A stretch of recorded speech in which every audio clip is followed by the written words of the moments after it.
Mateo capítulo 24, versículos 1 al 3. Cristo predice la total ruina y la destrucción futura del templo. Una crédula visión en fe de la desaparición de toda gloria mundanal nos servirá para que evitemos admirarla y sobrevalorarla. El cuerpo más bello será pronto comida para los gusanos, y el edificio más magnífico, un montón de escombros. ¿No ve estas cosas?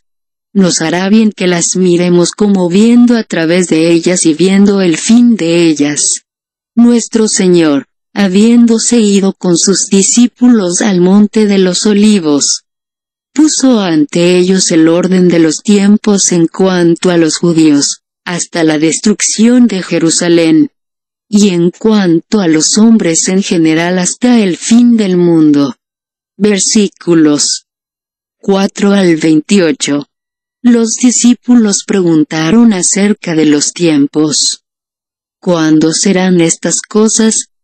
Cristo no les contestó eso, pero ellos también habían preguntado, ¿cuál será la señal? Esta pregunta la contestó plenamente. La profecía trata primero los acontecimientos próximos, la destrucción de Jerusalén, el fin de la Iglesia y del Estado judíos, el llamado a los gentiles, y el establecimiento del reino de Cristo en el mundo, pero también mira al juicio general, y al cercano, apunta más en detalle a este último. Lo que dijo aquí Cristo a sus discípulos tendía más a fomentar la cautela que a satisfacer su curiosidad, más a prepararlos para los acontecimientos que sucederían que a darles una idea clara de los hechos. Este es el buen entendimiento de los tiempos que todos debemos codiciar, para de eso inferir lo que Israel debe hacer. Nuestro Salvador advierte a sus discípulos que estén en guardia contra los falsos maestros. Anuncia guerras y grandes conmociones entre las naciones. Desde el tiempo en que los judíos rechazaron a Cristo y Él dejó su casa desolada, la espada nunca se ha apartado de ellos. Véase lo que pasa por rechazar el Evangelio. A los que no oigan a los mensajeros de la paz, se les hará oír a los mensajeros de la guerra. Pero donde esté puesto el corazón, confiando en Dios, se mantiene en paz y no se asusta. Contrario a la mente de Cristo es que su pueblo tenga corazones perturbados aún en tiempos turbulentos. Cuando miramos adelante a la eternidad de la miseria que está ante los obstinados que rechazan a Cristo y su Evangelio, podemos decir en verdad, los juicios terrenales más grandes solo son principio de dolores. Consuela que algunos perseveren hasta el fin.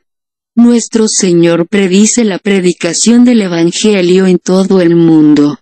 El fin del mundo solo vendrá cuando el Evangelio haya hecho su obra. Cristo anuncia la ruina que sobrevendrá al pueblo judío. Y lo que dice aquí, servirá a sus discípulos para su conducta y para consuelo. Si Dios abre una puerta de escape, debemos escapar, de lo contrario no confiamos en Dios, sino lo tentamos. En tiempos de trastorno público corresponde a los discípulos de Cristo estar orando mucho. Eso nunca es inoportuno. Pero se vuelve especialmente oportuno cuando estamos angustiados por todos lados. Aunque debemos aceptar lo que Dios envíe, aún podemos orar contra los sufrimientos. Y algo que prueba mucho al hombre bueno es ser sacado por una obra de necesidad del servicio y adoración solemnes de Dios en el día de reposo. Pero he aquí una palabra de consuelo. Que por amor a los elegidos esos días serán acortados en relación a lo que concibieron sus enemigos. Que los hubieran cortados a todos, si Dios, que usó a esos enemigos para servir sus propósitos, no hubiera puesto límite a la ira de ellos. Cristo anuncia la rápida difusión del Evangelio en el mundo. Es visto simplemente como el rayo. Cristo predicó abiertamente su Evangelio. Los romanos eran como águila y la insignia de sus ejércitos era el águila. Cuando un pueblo, por su pecado, se hace como asquerosos esqueletos, nada puede esperarse, sino que Dios envíe enemigos para destruirlo. Esto es muy aplicable al día del juicio. La venida de nuestro Señor Jesucristo en ese día. Pongamos diligencia para hacer segura nuestra elección y vocación. Entonces podremos saber que ningún enemigo ni engañador prevalecerá contra nosotros. Versículos 29 al 41. Cristo predice su segunda venida.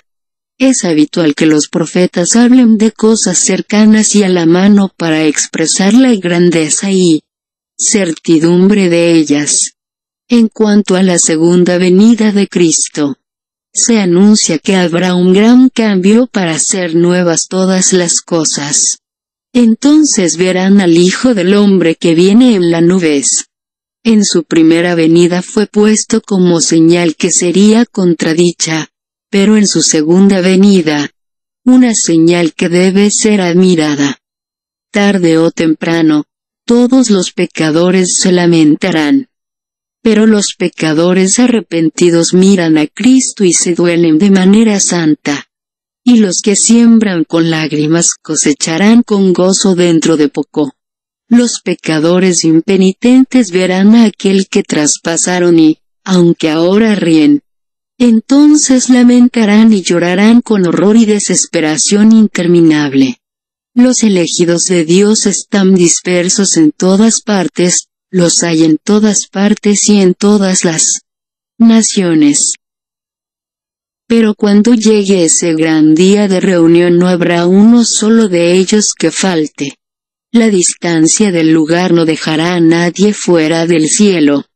Nuestro Señor declara que los judíos nunca cesarán de ser un pueblo distinto hasta que se cumplan todas las cosas que había predicho. Su profecía llega al día del juicio final. Por tanto, aquí, versículo 34, anuncia que Judá nunca dejará de existir como pueblo distinto, mientras dure este mundo.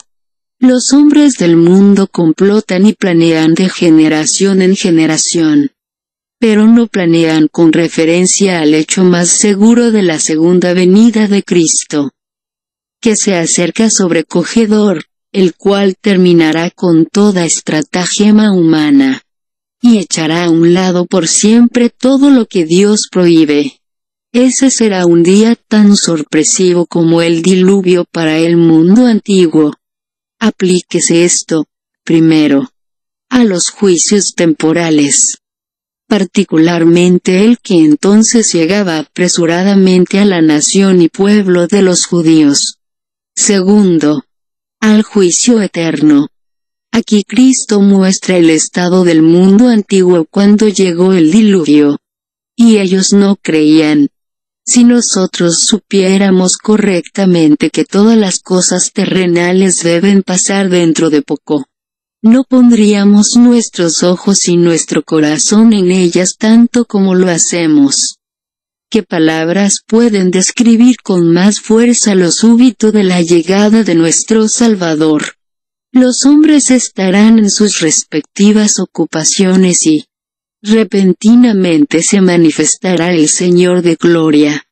Las mujeres estarán en sus tareas domésticas.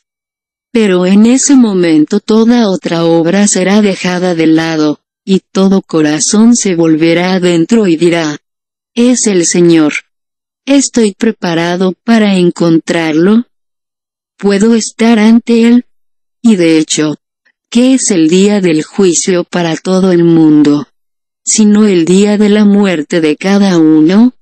Versículos 42 al 51. Velar por la venida de Cristo es mantener el temperamento mental en que deseamos que nos halle nuestro Señor. Sabemos que tenemos poco tiempo para vivir, no podemos saber si tenemos largo tiempo para vivir.